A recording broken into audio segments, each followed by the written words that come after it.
Guys, मैं लिपिका आज आपका एक न्यू टॉपिक में फिर से स्वागत करती हूँ। आज का हमारा टॉपिक है मेटल्स एंड नॉन मेटल्स।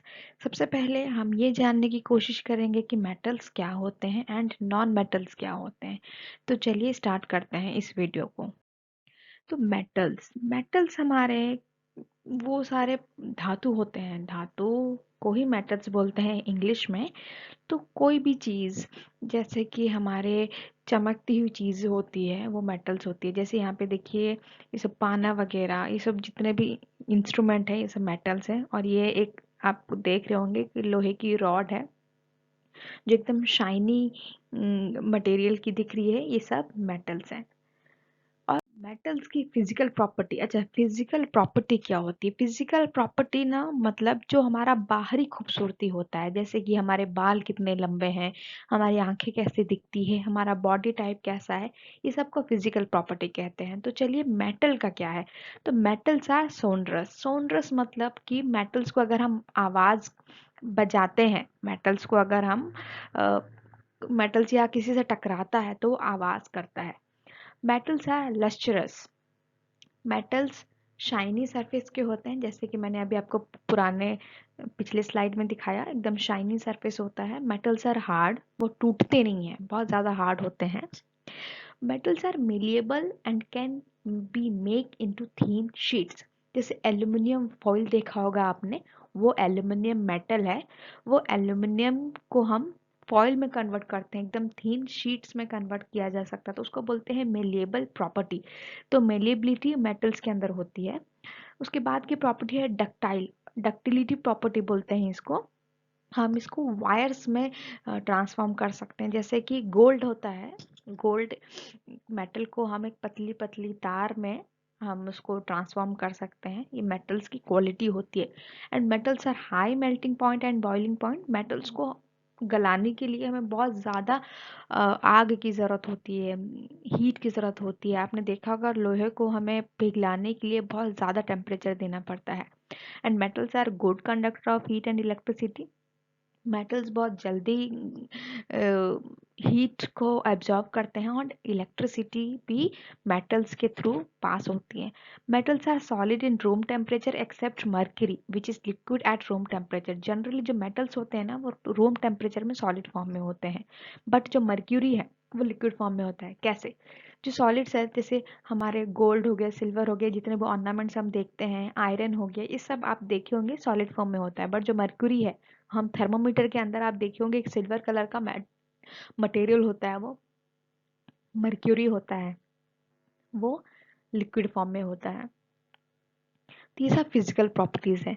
तो देखते हैं कि कैसे काम करती है। जैसे कि ये आप देखे होंगे, ये जो बेल है, बेल को जब हम बजाते हैं तो कितनी प्यारी आवाज आती है। तो बेल मेटल का काम करता है, सॉरी बेल मेटल से बना हुआ होता है। और कितना शाइनी सरफेस हो रहा है, आप देख रहे हैं एकदम शाइनी सरफेस है। तो इसलिए मेटल से बनाते हैं हम बेल को, ताकि बेल बहुत प्यारी आवाज करे बजाने पे और शाइनिंग सरफेस हो। अब केमिकल प्रॉपर्टीज, केमिकल प्रॉपर्टीज क्या होती है? उनकी अंदर की प्रॉपर्टी की अगर हम उसको किसी के साथ रिएक्ट करते हैं तो क्या नया फॉर्मेशन होता है, क्या चेंजेस होते हैं उस मेटल में। तो मेटल अगर ऑक्सीजन के साथ रिएक्ट होता है तो मेटल ऑक्साइड होता है। तो यहाँ पे मैग्नीशियम एक सिंपल एग्जाम्पल है। Otherwise we can take any type of metal, zinc, copper, magnesium, aluminium, whatever. Metals react with water to form hydroxide, calcium and water, calcium hydroxide. Metals react with acid to form salts. तो hydrochloric acid है तो magnesium chloride. अच्छा हाँ, ध्यान देने वाली बात यह है कि मेटल जब भी रिएक्ट होते हैं एसिड के साथ तो वो बेसिक सॉल्ट्स बनाते हैं। And metals react with other metals to form, अगर Fe आयरन है और कॉपर सल्फेट है तो जो सल्फेट है वो हट के आयरन के साथ ऐड हो जाएगा एंड कॉपर अलग हो जाएगा। बिकॉज यहाँ पे रिएक्टिविटी सीरीज का बहुत बड़ा रोल है। जो मेटल सबसे ज़्यादा रिएक्टिविटी सीरीज में टॉप पे रहते हैं वो मेटल जल्दी रिएक्ट करते हैं और वो दूसरे मेटल के साथ जुड़ा हुआ जो चीज़ है वो अपने तरफ ज़्यादा अट्रैक्ट करते हैं। जैसे कॉपर के साथ सल्फेट जुड़ा है तो वो आयरन के साथ अट्रैक्ट हो जाता है और FeSO4 बना देता है। तो ये केमिकल प्रॉपर्टीज है। तो जैसे कि अभी हमने पढ़ा कॉपर सल्फेट है, कॉपर सल्फेट को के सॉल्यूशन के अंदर मैंने आयरन रॉड डाला, तो जो कॉपर सल्फेट का कलर है वो देखिए यहाँ पे ब्लू था, यहाँ पे ट्रांसपेरेंट होने लगा, तो ये सोल्यूशन है। अब देखते हैं नॉन मेटल्स। नॉन मेटल्स क्या होते हैं? कोई भी प्लास्टिक हो गया, कैंस हो गए, स्टेनलेस स्टील हो गया, ये सब नॉन मेटल्स हैं। तो नॉन मेटल्स की जो प्रॉपर्टी है वो मेटल से जस्ट ऑपोजिट होती है। फिजिकल प्रॉपर्टी में नॉन सॉन्डरस, उनको बजाने पे आवाज नहीं आती है। नॉन लचरस, बिल्कुल शाइनिंग नहीं होते हैं।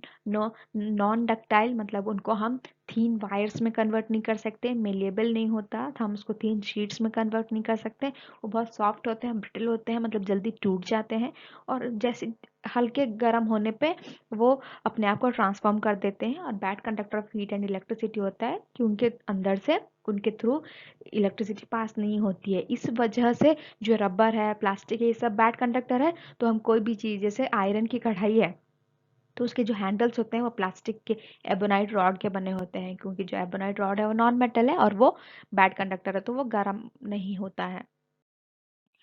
तो नॉन केमिकल प्रॉपर्टीज क्या है? Non metals react with oxygen and it forms acidic oxide. Metals में क्या था, बेसिक ऑक्साइड्स फॉर्म करते हैं और ये एसिडिक ऑक्साइड फॉर्म होता है। नॉन मेटल्स रिएक्ट नहीं करते हैं, बहुत बहुत रेयर रिएक्ट करते हैं। इसी वजह से हम कोई भी चीज़ का हैंडल हम नॉन मेटल से बनाते हैं। इसलिए जब इलेक्ट्रिसिटी का जो वायर है वो कॉपर वायर, वो मेटल है, इसलिए इलेक्ट्रिसिटी को फ्लो कराता है। और उसके ऊपर का जो इलेक्ट्रिक वायर है वो प्लास्टिक का होता है, नॉन मेटल का, ताकि हमें बाहर से हीट या इलेक्ट्रिसिटी फील ना हो।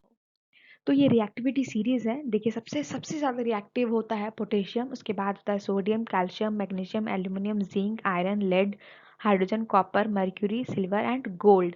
तो सबसे ज़्यादा रिएक्टिव होता है पोटेशियम, मतलब जो तुरंत रिएक्ट होके हमें फॉर्मेशन देता है, प्रोडक्ट देता है। और गोल्ड सबसे लेस रिएक्टिव होता है, इसीलिए जब हम ऑर्नामेंट्स पहनते हैं अपने गोल्ड सिल्वर के, वो रिएक्ट नहीं होते। अदरवाइज हम पहन रहे हैं और बाहर आ रहे हैं, वो ऑक्सीजन के साथ रिएक्ट होकर कुछ और ही बन जा रहा है। तो लीस्ट रिएक्टिव मेटल होता है gold and the most reactive metal होता है पोटेशियम। तो ये हमारा वीडियो था। मैंने बहुत शॉर्ट वीडियो में नॉन मेटल एंड मेटल के दोनों प्रॉपर्टीज कवर किए हैं। प्लीज़ आप इसको अच्छे से पढ़िए, एंड कोई भी प्रॉब्लम हो तो बेहिचक आप मुझे कमेंट कीजिए। मैं यहाँ पे आप ही के लिए हूँ और आपके हर प्रॉब्लम का सलूशन मैं दूंगी। Thank you.